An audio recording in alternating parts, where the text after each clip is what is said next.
वहीं पर लीला दौड़ते हुए मैदान में पानी लिए हुए अरुंधति के पास आई और उसको बैठने में सहायता करते हुए उसे पानी दिया। अरुंधति पानी पीकर उसको थोड़ा सा सुकून महसूस हुआ। अरुंधति जल्दी से खड़ी हुई और उसे भारी बस्तर को उतार कर मैदान में फेंक दिया। वह पसीने से तरबतर हो रही थी और अपने मन में अपने कमांडर को धन्यवाद दे रही थी कि अगर उनकी ट्रेनिंग ना होती तो यह पड़ाव कभी भी पूरा न कर पाती। कुछ ही देर बाद महामंत्री फिर अपने स्थान पर खड़े होकर मैदान की तरफ आए। दूसरे पड़ाव में सिर्फ राजकुमारी अरुंधति हैं। दूसरा पड़ाव भी राजकुमारी अरुंधति के लिए आसान नहीं होगा। इस पड़ाव में राजकुमारी अरुंधति को सिर्फ 20 मिनट के अंदर अपने सामने वाले को परास्त करना होगा। अगर इस 20 मिनट के अंदर राजकुमारी उन लोगों को नहीं हरा पाई तो पहले पड़ाव की भी विजेता नहीं मानी जाएगी। अब ज़्यादा समय बर्बाद न करके प्रतियोगिता शुरू की जाती है। राजकुमारी अरुंधति अपने भारी श्वासों के साथ अपना तलवार लिए मैदान में आ गई। कुछ ही देर में 10-12 लोग जिन्होंने ऊपर से नीचे तक युद्ध के वस्त्र पहने हुए थे, ऊपर से नीचे तक उनके अपने वस्त्रों से ढका रखा था, उन लोगों ने अरुंधति को चारों तरफ तर घेर लिया था। सावधान रहना। तभी अरुंधति के कानों के पास किसी की चेतावनी की आवाज आई। क्या यह आप है देवदूत? अरुंधति ने अपने मन में कहा। हाँ मैं हूँ, इस पड़ाव में सावधान रहना, तुम्हारे प्राण संकट में है। देवदूत की आवाज एक बार फिर उसके कानों में सुनाई दी। मतलब? अरुंधति ने दोबारा पूछा। देव ने कहा सावधान रहना। देव ने बस इतना ही कहा। अरुंधति ने अपनी गहरी आंखों से अपने चारों तरफ देखा। उन लोगों से नकारात्मक ऊर्जा महसूस हो रही थी। उन सब ने एक साथ अरुंधति पर हमला बोल दिया। अरुंधति अपनी जगह पर सावधान थी। वह अपनी तलवार से उन सभी का वार रोकते हुए नीचे की तरफ बैठ गई। वो लोग पूरी ताकत लगा रहे थे। अरुंधति ने अपने दोनों हाथों से तलवार पकड़कर दूसरी तरफ ताकत लगाई और एक ही कस में झटका दिया। इससे 10 लोग अपने तलवार लेकर पीछे हो गए। तभी अरुंधति की नजरों में हैरानी उतर आई जब उसने उन लोगों की तलवार को देखा। उनकी तलवारों पर जहर लगा हुआ था। क्या ये लोग मेरे प्राण लेना चाहते हैं? लेकिन क्यों? अरुंधति ये सोचते हुए उन सब की तलवारों का जवाब लगातार दे रही थी, लेकिन सामने वाला ज़्यादा ही शक्तिशाली था। उन लोगों को हरा पाना सिर्फ अरुंधति के प्राण लेने के लिए वार कर रहे थे। वही राजा और आदित्य महसूस किया कि ये लोग प्रतियोगिता में भाग न लेकर वह अरुंधति के ऊपर जानलेवा हमला कर रहे थे। राजा ने राज से कहा, राज यह क्या हो रहा है? इन लोगों को देखकर लग रहा है कि ये लोग अरुंधति के प्राण लेना चाहते हैं। कहीं ये लोग अपने राज्य के तो नहीं लग रहे। आप सही कह रहे हैं, राज ने क्रोधित होते हुए कहा। राज और आदित्य ने अपनी तलवार लेकर मैदान की तरफ जाने लगे।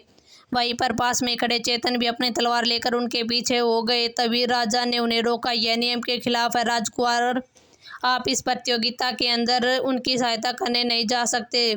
राजा ने उन लोगों को जाने से रोक दिया। लेकिन महाराज, अरुंधति के प्राण संकट में है। राज ने अपने अंदर के डर को छुपाते हुए राजा से धीमे शब्दों में कहा था कि और राज्य के राजा उसकी बात न सुन सके।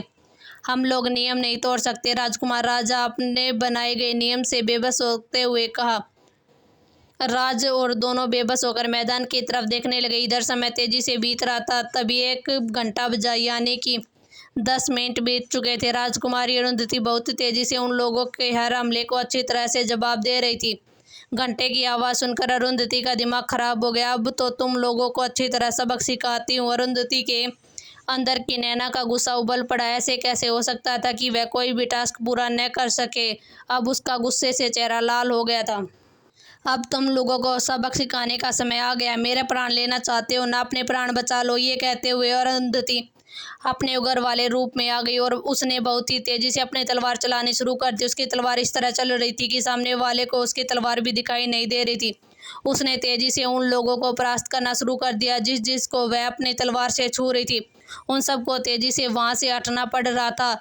अब सिर्फ 2 और 3 ही लोग सामने बचे थे।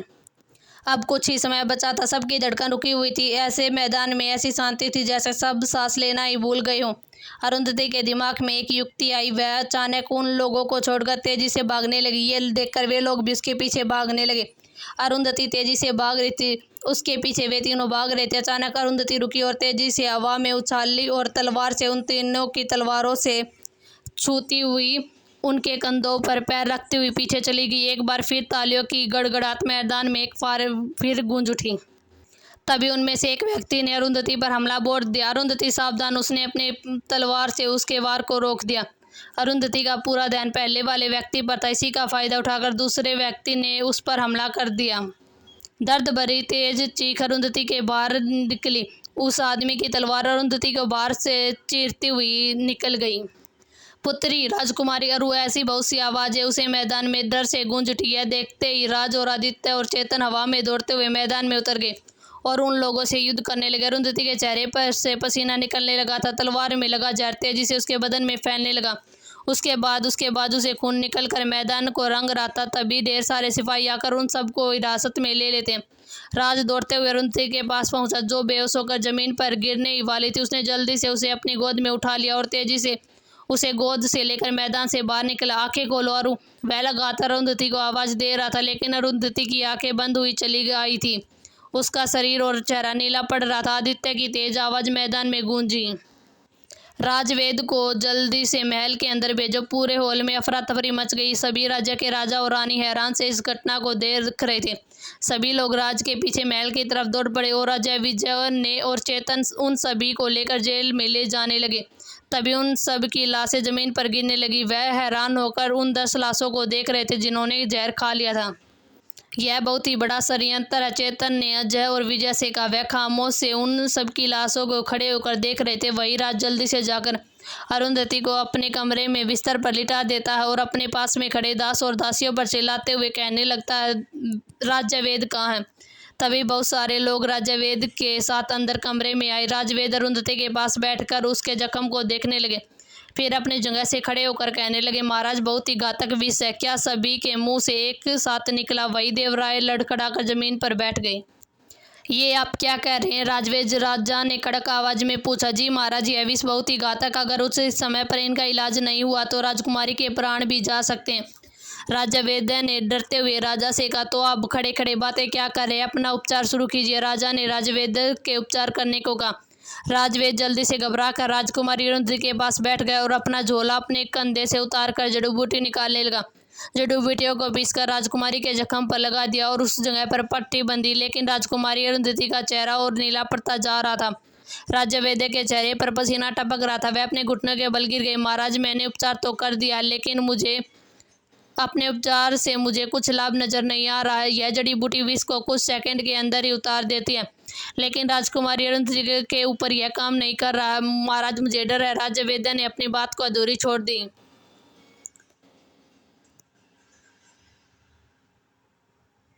सावधान! राजवेद अपने गुस्से से कोई अपशगुन शब्द बाहर निकला तो राज्य ने गुस्से से राजवेद के ऊपर अपनी तलवार रख दी। ये आप क्या कर रहे हैं राजकुमार? राज अपनी तलवार हटाइए राजवेद से। राजा ने राज को देखते हुए राजवेद पर से तलवार हटाने का आदेश दिया। वही देवराय तेजी से जमीन से उठकर अरुंधति के बिस्तर के पास आए और उनके हाथों को अपने हाथों में लेकर उसके हाथ को चूमते हुए कहने लगे, मेरी पुत्री है ईश्वर, मेरी पुत्री ही, मेरे भाग्य में ऐसा क्यों है?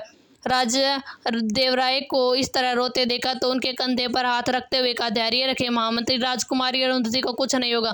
राजवेद खड़े खड़े मुंह क्या देख रहे, एक बार फिर से प्रयास करे। राजा ने राजवेद से दोबारा अरुंधति का उपचार करने को कहा। राज और आदित्य एकटक राजकुमारी के चेहरे को ही देखे जा रहे थे। तभी राजकुमारी नयन, राजकुमारी सुलोचना, रानी रूपमती के साथ राज के कमरे में आती हुई दिखाई दी। उन्हीं के साथ उनके पिता मुख्यमंत्री थे। रानी रूपमती तेजी से अरुंधति के बिस्तर के पास आई और उन्हें देखकर रोने लगी। सुलोचना भी अरुंधति को देखकर उसकी आंखों में भी आंसू आ गए। वही नयन झूठ मूठ के अपने चेहरे पर दुख दिखाए हुए अंदर से बहुत ही प्रसन्न हो रही थी। सबसे ज्यादा प्रसन्न तो मुख्यमंत्री थे। उनकी दिल की मनोकामना जो पूरी हो गई थी। राजवेद दोबारा से राजकुमारी अरुंधति के पास बैठते हुए कुछ जड़ी बूटियों को और निकालकर जख्म पर लगाने लगे। थोड़ी देर बाद उन्होंने कहा, महाराज, मैंने अपनी तरफ से पूरा प्रयास कर लिया। अगर यह 6 घंटे के अंदर जो भी चमत्कार होना होगा हो जाएगा, वरना बाकी ईश्वर की मर्जी है।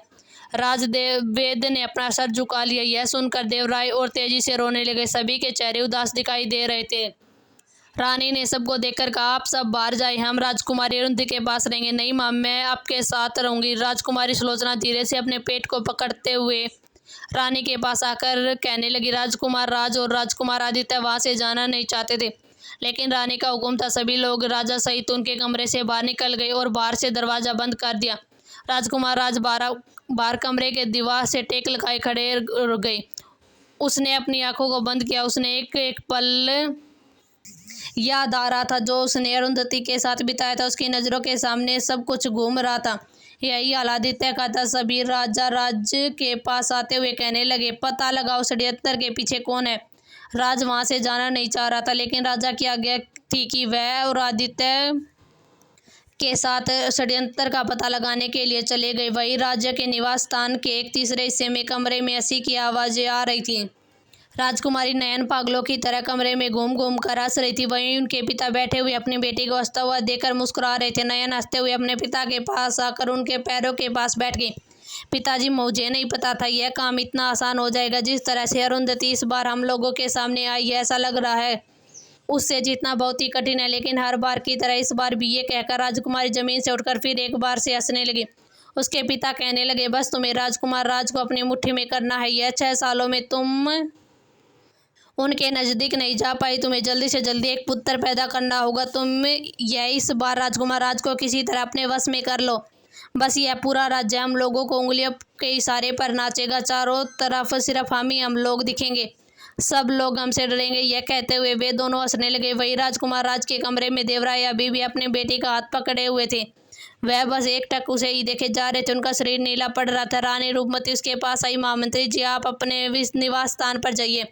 वहाँ अरुंधति की माँ को भी संभालना होगा और उन्हें भी यह सूचना जरूर पहुँच गई होगी।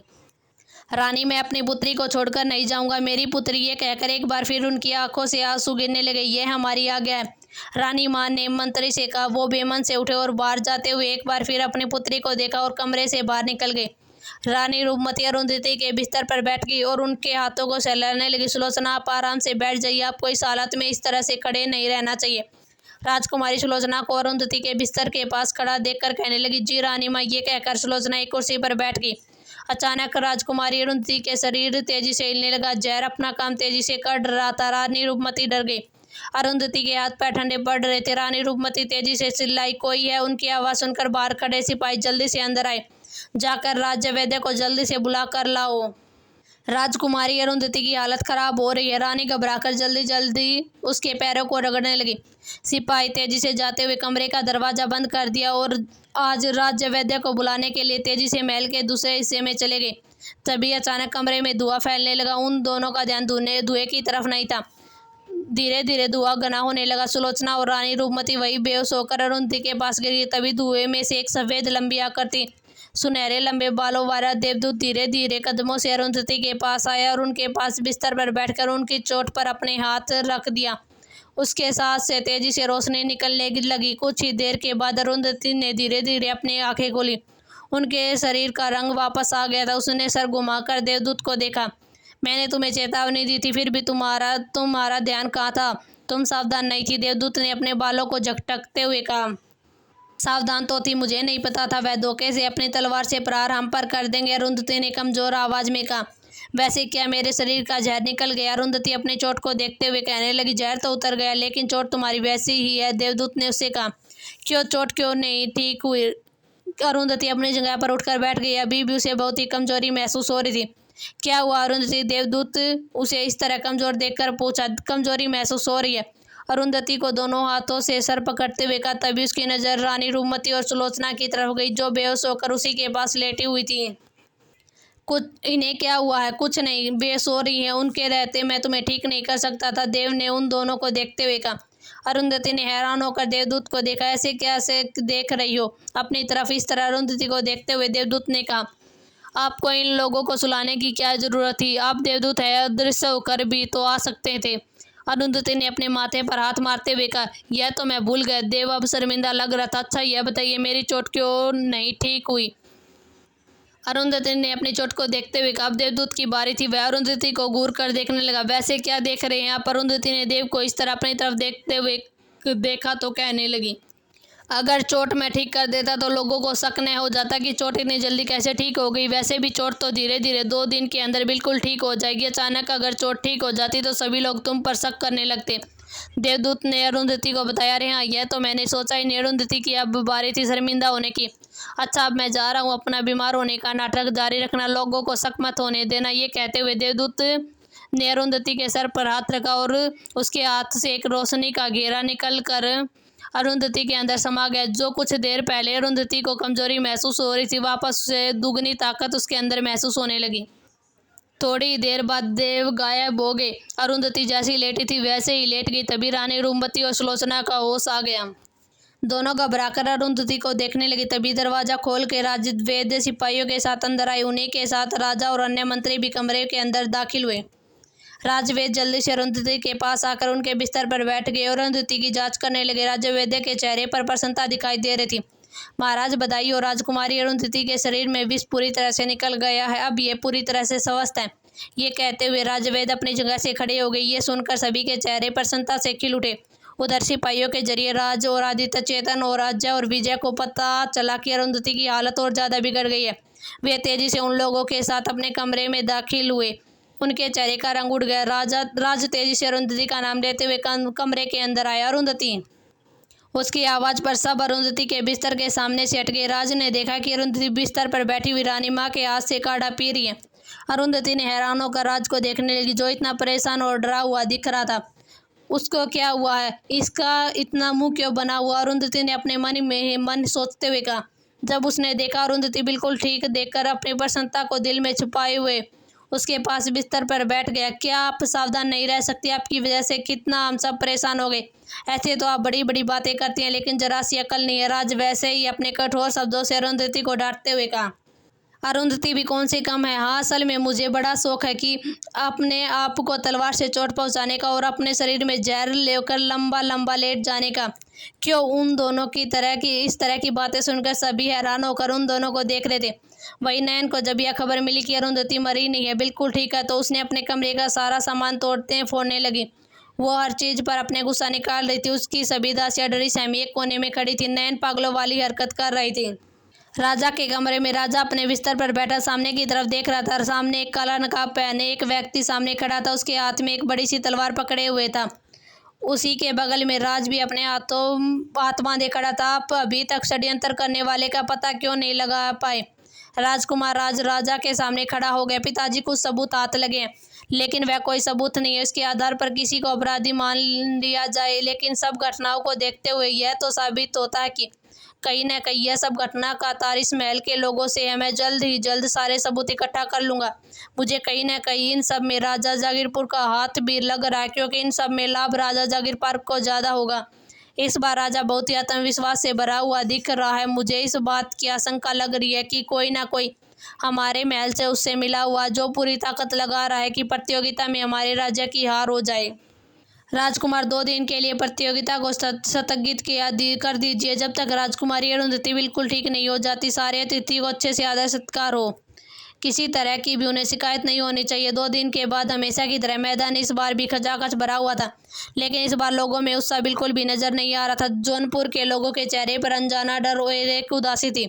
इन कुछ दिनों में उन लोगों के व्यापार में बहुत ही ज्यादा लाभ हुआ था। इन 5 सालों में इस बार उन लोगों को जितनी आर्थिक मजबूती मिली थी, उतनी कभी भी नहीं मिली। यह सब राजकुमारी अरुंधति की वजह से था। राजकुमारी अरुंधति की वजह से इन लोगों की 3 गुना भीड़ ज्यादा थी, जिससे उनके व्यापार में बहुत ही लाभ मिला था। पिछली घटना को देखते हुए उन लोगों को विश्वास नहीं था कि अरुंधति प्रतियोगिता में भाग भी ले पाएगी। इतनी जल्दी किसी का इतने बड़े गांव का ठीक होना मुश्किल था। फिर तो आज तो कुश्ती की प्रतियोगिता थी, जिसे सभी राजा बड़े बड़े पहलवान भाग ले रहे थे, और उन राजकुमारी अरुंधति उनसे जीत सकती हैं। इसी वजह से आज किसी के चेहरे पर उत्साह नहीं था। जौनपुर के लोग इसी वजह से आज खामोश खड़े थे।